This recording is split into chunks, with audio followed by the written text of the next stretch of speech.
As we heard, our Bible lesson takes place at Lake Gennesaret. Lake Gennesaret has a number of names. Most of us probably know it as the Sea of Galilee. Luke chooses in the Gospels to call it Lake Gennesaret.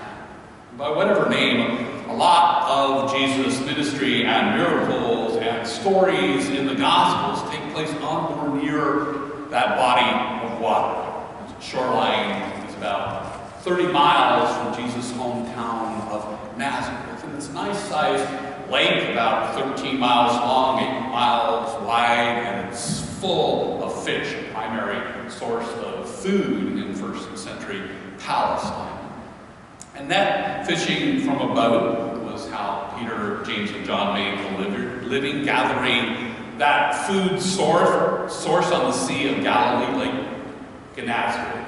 Our reading indicates those fishermen moored 2 boats near the shore, and they were washing their nets after a long night of unsuccessful fishing.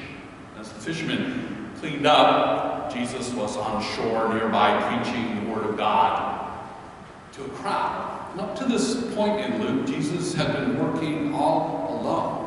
And as the crowd pressed in to get closer to Jesus, he climbed into Peter's boat and asked Peter for some help. Peter obliged, positioning the boat so Jesus could sit and teach the crowd, and the crowd could see and hear Jesus without anyone getting trampled. And when Jesus finished speaking to the crowd, he turned to Peter and told him to take that boat back out and hunt for fish in the deep waters of the lake. And after expressing doubt, having just come in from that long, unsuccessful night of fishing, Peter obliges Jesus again.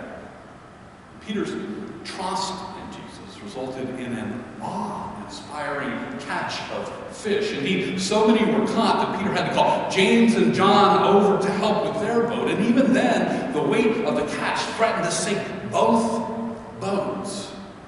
It was such an extraordinary catch that Peter understandably felt it was the supernatural work of God through the holiness of Jesus. And feeling unworthy of being in the presence of such holiness, Peter told Jesus, "Go away from me, for I'm a sinful man." And instead of obliging Peter and going away, Jesus calmed Peter's fear of unworthiness and invited him to a very different sort of catch. He said, "Do not be afraid. From now on, you will be catching people." Jesus' words had quite an impact. They brought the boats in and got ashore. Peter and James and John left everything behind, followed Jesus.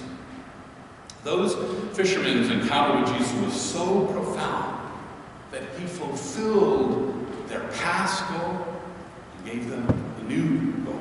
They caught the fishermen's all-time dream catch after a night of not catching anything. They were so in awe and wonder of the holy man who brought it about that they literally left the dream catch behind along with their boats and nets and livelihood to follow Jesus to catch people. It was pretty remarkable. They didn't even know what catching people meant. They still gave up everything to follow Jesus. And just as remarkable is that those 3 men did not do anything special to merit that miracle catch or to be asked to be on the way with Jesus. They were ordinary people. All they'd done was trust Jesus, let Jesus in, and then follow Jesus' instruction and face the downs. They saw Jesus was extraordinary. They did an extraordinary thing. They chose to transform their own lives by following Jesus on his way. And the miracle of the great fish catch and the play on images that fishermen are called to be fishers may often draw our focus in the story, which is understandable, but it ought not to be all that we take away. 2 other things I alluded to a moment ago are much more important. The first thing is that encounters with Jesus transform transforms dreams and lives with experiences of awe and wonder that make the ordinary extraordinary.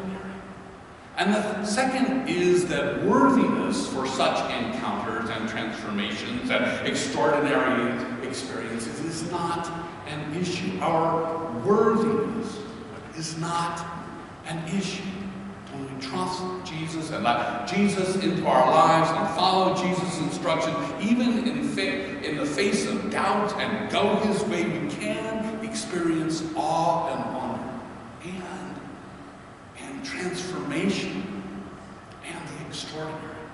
And that transformation is not necessarily an occupational, like quitting your job as a fisherman or a lawyer or some other occupation. It's first and foremost being transformed from feeling like you have to say to the Holy, go away from me, Lord, I am a sinful person, to acknowledging that just the way you are worthy. You see, the truth is, just the way we are all worthy of following Jesus. That's why Jesus told Peter, do not be afraid. And then Jesus followed up with that curious phrase to Peter, from now on, you will be catching people. It's a phrase that we have fun with, and it was meant to be fun, an implied pun on fishermen fishing for men. But the English translation, this is a subtle difference between the meaning of catching fish in the first part of the story, which is, as we might imagine, to hunt and ensnare prey for eating, and the difference between the meaning of catching people, which is sorgrio people. Sorgrio is Greek for take alive. And we likely all had live captures in mind, but it's actually stated by Jesus in the original Greek text. Mixing that in with the fishing and the nets and the fishermen being invited to help is not a stretch to derive from the story fishing metaphors for Jesus' way. It's a way of catching and enfolding the living in God's net of love just as they are found in the sea of life, out there in the scary deep where most of us find ourselves at one time or another. And just as we are found in the sea of life, we are all worthy of being in the presence of the holy and getting enfolded and caught up in God's net of love, no matter what deep water we've been in or get in. And even more to the point of the story, just the way we are all worthy of helping others get enfolded in that net of love too, no matter how deep the water they're in. And that net, of course, does not ensnare us for death like caught fish, pulls us out and rescues us. We are caught up in God's love and are saved. And it's not salvation from afterlife damnation and hell, but salvation from less desirable ways of existing in the here and the now. And that includes feelings that we are sinful and have no business being in the presence of the holy, presence of the Lord. Because we are, all of us, worthy of the love of God, who already loves us and always has and will. And in whose presence, as Paul pointed out, we live and we move. We have our being. Following Jesus is a way to understand, to appreciate that we are worthy and we do matter much to God. We matter to God. And once we appreciate that, we can then sense the reality of what has always been. We are enfolded in God's net of love. That's what Jesus wants us to get caught up in and get others caught up in. We're called to let others know that they matter through our words and our deed. We're called to help them discover they too are enfolded in God's net of love, for them to get caught up in it as well. And so this morning, I decided I'm going to say this twice, once now and once as we go, like I always do. Please go in peace, knowing that you are